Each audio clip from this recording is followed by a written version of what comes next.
C'est avec plaisir que je vous aurai retrouvé autour d'un verre pour démarrer cette année 2022 comme je l'avais prévu, comme je vous l'avais proposé le 28 janvier, donc vendredi de cette semaine. Malheureusement, le Covid en a décidé autrement.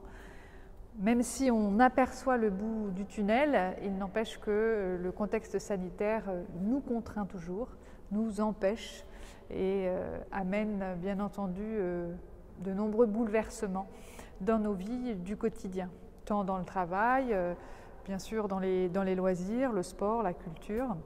Et moi je tiens en tout premier lieu à vous remercier et à saluer votre esprit de responsabilité parce que vous êtes très nombreux à vous être vaccinés, bien entendu, à jouer le jeu du test, de l'isolement, de façon à se protéger soi-même et à protéger les autres.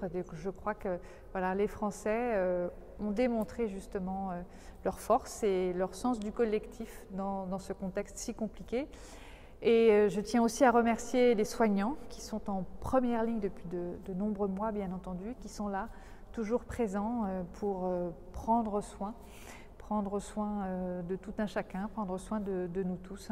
Un grand merci à vous. Je connais votre épuisement, votre fatigue, mais aussi voilà, votre présence toujours là. Donc un grand merci à vous. C'est vrai que ce Covid voilà, amène des contraintes à toutes et tous.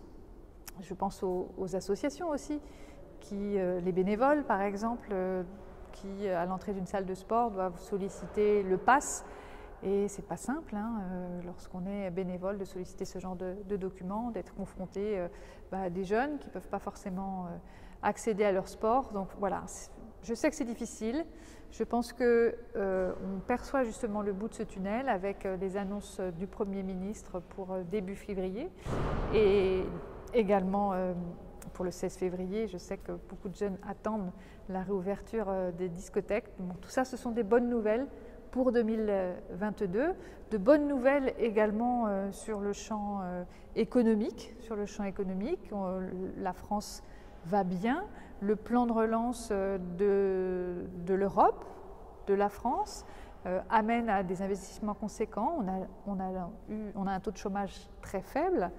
On a plus d'1 million d'entreprises qui se sont créées au cours de l'année 2021. Donc tout ça, c'est la preuve aussi de dynamique et de positif, je crois, et c'est important de le souligner, de voir le verre à moitié plein et pas seulement toujours le verre à moitié vide, quand bien même le contexte est difficile, effectivement.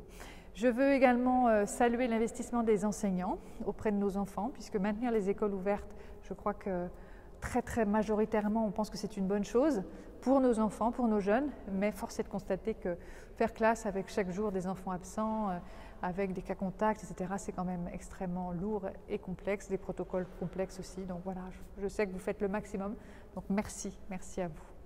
Cette année 2022, je l'espère, va nous permettre de passer à autre chose, de tourner cette page du Covid et nous permettre de vivre avec plus de liberté, de vivre avec ce Covid qui ne va pas s'évaporer du jour au lendemain, bien entendu, mais qui, je l'espère, va être moins impactant et va amener des maladies moins graves que ce que nous avons connu jusqu'alors, pour nous permettre de retrouver toutes nos libertés auxquelles nous sommes tant attachés dans notre pays français. 2022, c'est aussi le démarrage de la présidence française de l'Union européenne. Et dans ce contexte particulier, je crois que l'Union européenne, comme l'a rappelé le président de la République Emmanuel Macron, est porteur de valeurs fortes, l'état de droit, la démocratie, la justice, l'esprit de justice, toutes ces valeurs extrêmement fortes qui constituent ce que nous sommes, l'ensemble des pays de l'Union, et ce qui nous porte, cet esprit de paix également. Je crois que c'est quelque chose de fort et il est utile de le rappeler et de voir combien, dans les temps plus compliqués, eh bien, on sait être solide collectivement. Tout n'est pas rose, bien entendu, jamais, mais pensons aussi à regarder ce qui va bien. Alors voilà, des moments compliqués, une réalité toujours difficile avec ce Covid, mais aussi des raisons d'espérer, avec la perspective de moins de contraintes, une reprise de vie plus normale, une activité économique qui va bien aussi. Donc voilà, du négatif, mais aussi du positif dans lequel il faut se projeter. Donc j'ai dû annuler ma cérémonie des vœux, mais comme vous le voyez ici, vous reconnaissez peut-être, je suis à Chalonnes. Alors pourquoi Chalonnes ? Eh bien, c'est parce que je voulais profiter de ce début d'année pour vous présenter mes nouveaux bureaux, voilà, installés désormais à Chalonnes. Et je vous y emmène.